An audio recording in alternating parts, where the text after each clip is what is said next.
नमस्कार आप सभी के, राधे राधे। आज हम एगो फिर बहुत सुंदर सोहर गीत लेके आयल बनी शिव जी के। सुनी जा, बहुत ही प्यारा गीत बाटे।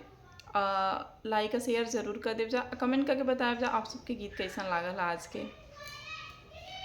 शिवाजी बैठिले सिंहासन, गौराजी आरज करे, गौराजी आरज करे हो।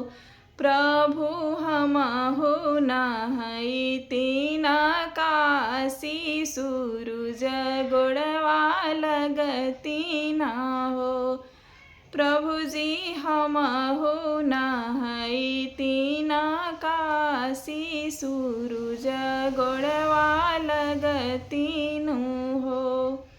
गौरा नहैली बीचा धरवा, सूरज पैया लागे, सूरज पैया लागे नु हो। ललना गौरा सुतेली फूल से जिया, सपना एक देखेली हो। ललना गौरा सुतेली फूल से जिया, सपना एक देखेली हो।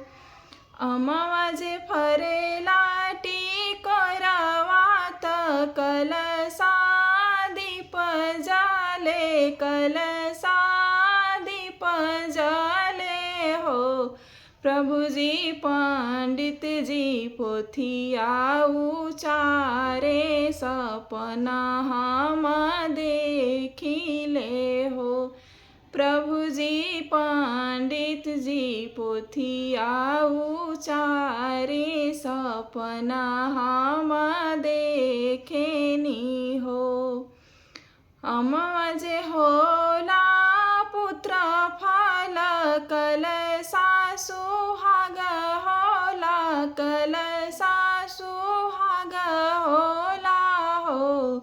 ललना पंडित जी होले भगवान, त पुत्र फल पावेलु हो।